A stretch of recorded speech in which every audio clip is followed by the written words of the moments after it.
안녕하세요. 4월 8일 월요일 아침입니다. 말씀과 함께 새롭게 오는 소망의 아침을 시작하겠습니다.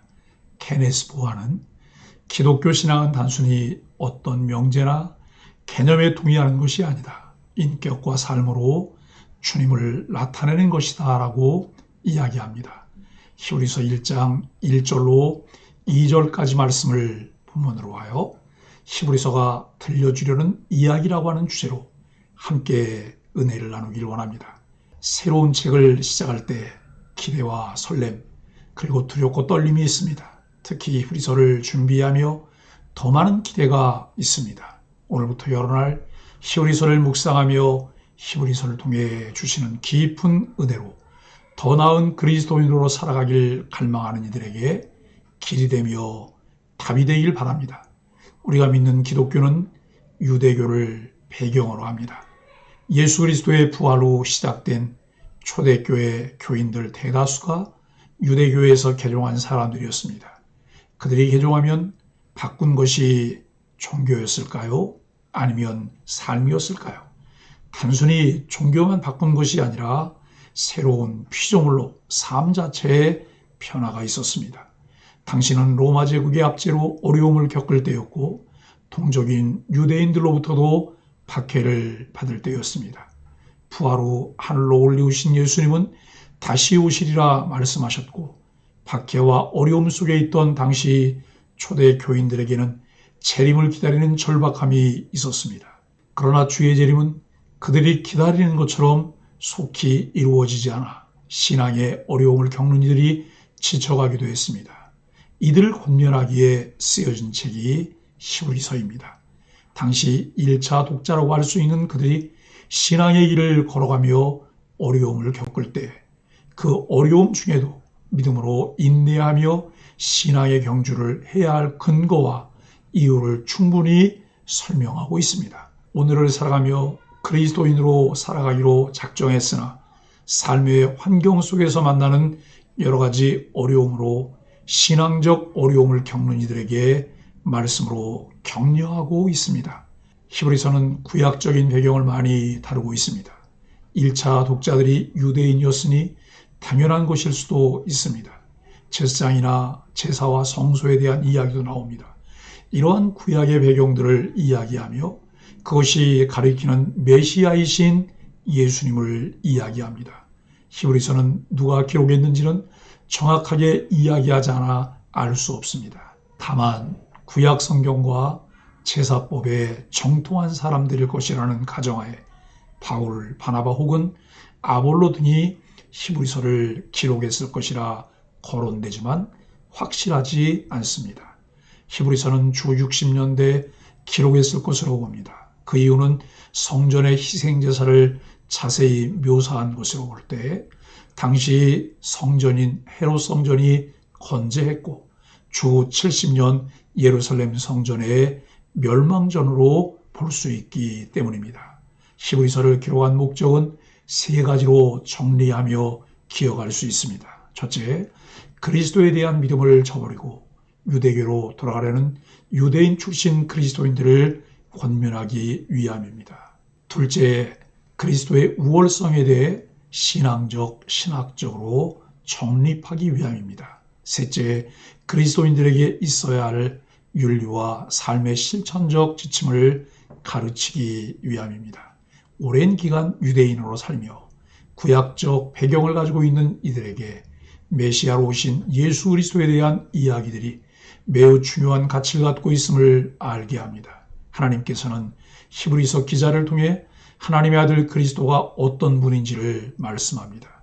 하나님의 나라와 그의 백성들의 구원을 위해 구약의 예표와 모형들을 성취하신 예수 그리스도의 사역을 소개하고 있습니다. 첫째, 예수 그리스도는 천사, 모세, 여호수아, 아론 등 다른 존재들보다 뛰어나신 분임을 말씀합니다. 둘째, 자기 몸을 단번에 제물로 드리신 그리스도의 대속적 죽음은 인간이 반복해서 드려야 하는 동물의 희생제사를 폐지했습니다. 구약의 각종 제사제도를 예수 그리스도께서 단번에 십자가에 죽으심으로 모든 율법의 요구를 완성하셨습니다. 인간은 그리스도를 믿음으로써 완전한 구원에 이룰 수 있다는 것을 분명하게 가르쳐 줍니다. 히브리서는 13장까지의 내용을 통해 그리스도의 인격과 사역, 모든 존재보다 우월하신 그리스도, 대제사장보다 우월하신 그리스도, 믿음으로 인내하는 신앙의 경주자, 권면과 끝 인사로 구성이 되어 있습니다. 히브리서의 핵심 포인트는 그리스도의 대속적 죽음은 동물의 희생제사를 폐지하고 새 언약의 기초에 완전한 구원을 이룬다입니다.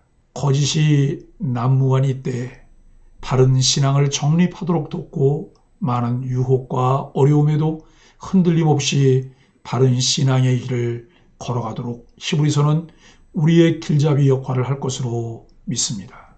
히브리서 3장 14절은 우리가 시작할 때 확신한 것을 끝까지 견고히 잡고 있으면 그리스도와 함께 참여한 자가 되리라고 말씀합니다.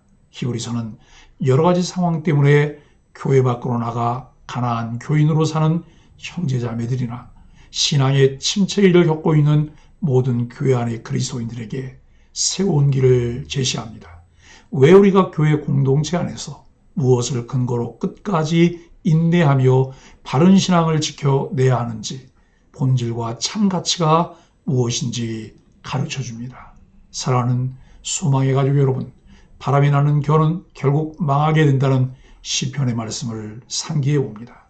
아무런 기준 없이 악인의 꾀를 따르고 죄인의 길에 서고 오만한 자의 자리에 앉아 행할 때는 하늘 높은 줄 모릅니다. 그러나 악인의 길은 망하리라는 말씀처럼 심판의 그날이 있음을 기억합니다. 복 있는 그리스도인으로 살아가기 위해 매 순간 우리에게 주시는 은혜에 사로잡히며 이끌리며 살기를 원합니다.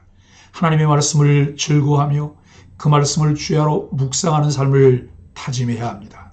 그리고 매일매일 교회와 함께 삶의 가치와 목적을 성경적 세계관과 기독교적 가치로 바꿔내야 합니다. 히브리서를 시작하며 다 함께 마음에 다짐할 수 있게 되기를 간절히 바랍니다.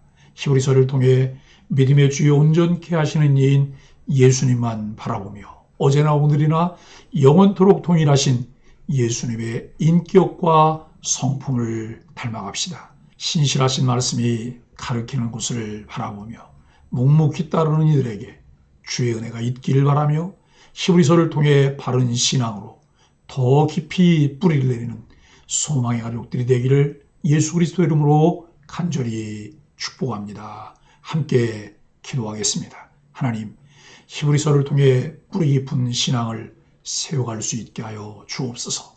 히브리서를 매일 묵상하는 중에 그리스도의 우월성을 배우게 하시고 그리스도께서 모든 삶의 참 가침을 알고 믿고 따르게 하여 주옵소서.